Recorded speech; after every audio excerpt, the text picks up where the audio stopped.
Professor David Anderson, lifelong doctor and medical academic. David, thank you so much for coming back. A pleasure, John, and thank you for all your excellent programs, which I really enjoy.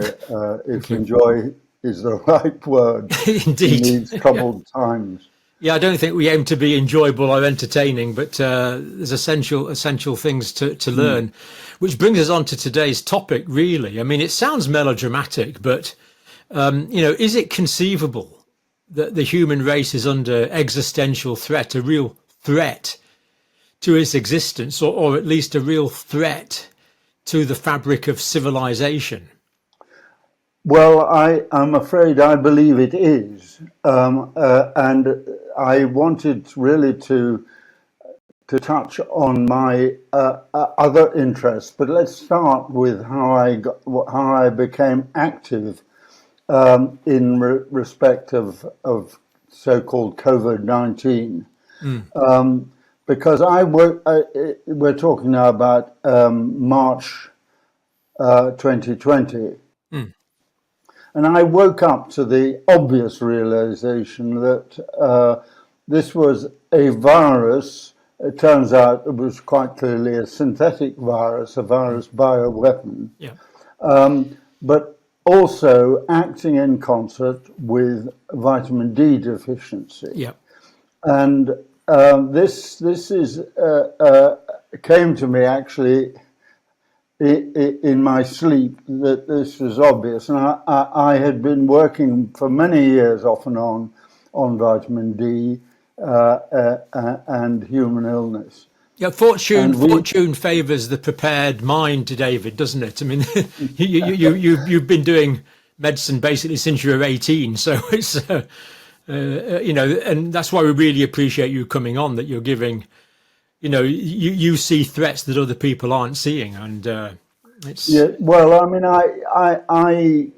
I decided that I was going to do medicine and become a doctor when I had acute appendicitis.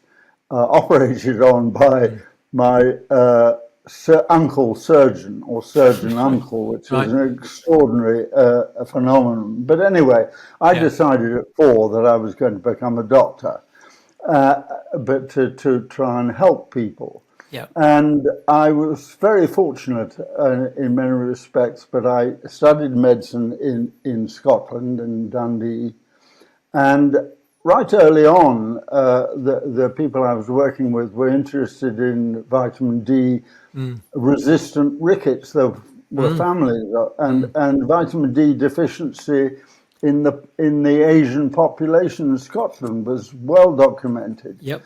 So it's not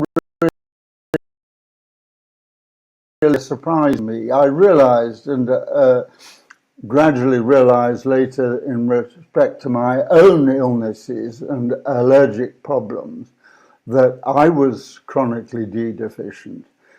Anyway, fast forward to COVID-19, and it was quite clear that among doctors in the UK, the mortality from the virus was about 10 times higher. It was more than that, probably. I mean, of the first 26 doctors to die from COVID, 25 were Black, Asian, or minority ethnic. And this came to David Grimes and myself independently, and we got working on it, and we got a little book out in May 2020. And then we worked. This was the first one here, wasn't it? That was the first one, yes. Yeah. And then I really wrote another book, and David on vitamin D3 and the Great Biology Reset, because this great reset, a psychopathic reset, if ever there was. I mean, whenever has a grandiose human scheme for global domination worked out in practice. It's like a James Bond plot, but this is real. It is. It's also it's interesting that it imitates so closely 1984 absolutely. and Aldous Huxley's Brave New World. Brave New World, yeah. Well worth reading.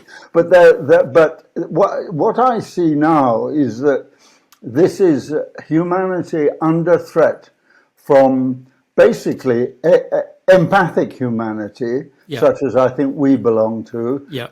under threat, serious threat from psychopathic humanity.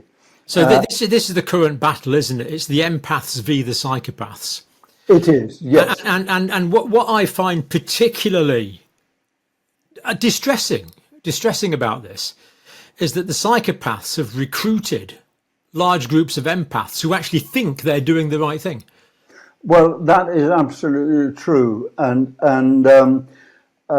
it's one of the things, because I've been focused on vitamin D deficiency, and vitamin D deficiency not just in respect to the direct threat of COVID-19, the virus, but also in respect to the patented pseudo vaccines, which are designed to the genetic preparations, especially to tell us if we're vitamin D deficient.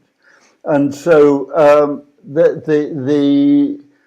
in my opinion, everybody should be taking the equivalent of 4,000 units a day of vitamin D3. D3 is better than D2 because it's the one that that we make from the action of ultraviolet light on our skin from the sun.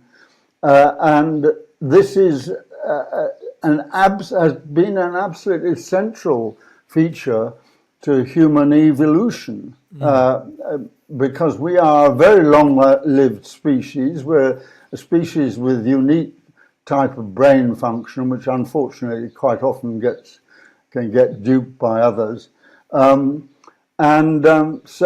that is a major problem at the moment. And you're right, a lot of empathic people have really been what I call gullibalized by the lies. And this is what psychopaths do, David, isn't it? They manipulate. Yes.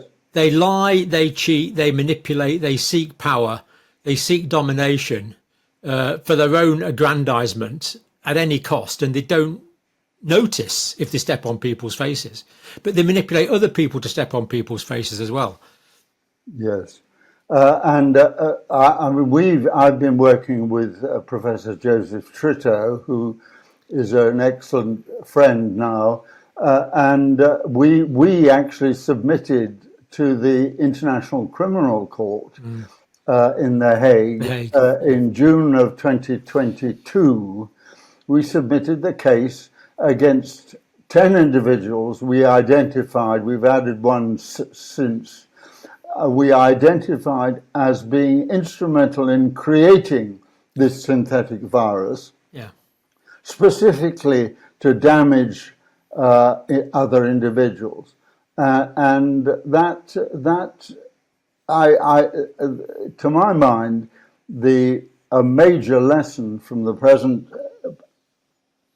pandemic or pseudo epidemic is that you should be held individually responsible for crimes against humanity. And we identified 4 people from the United States, 1 Brit, 1 Frenchman, a couple of Chinese, and an Ethiopian, who you can put, I'm sure, put names to them all, for their roles, active or passive, in creating and disseminating this virus. And the patent system in the United States means that you can actually patent the structure of a novel virus, which you've created or helped create, as a bioweapon. And then you can insert the same sequence, which is what's happened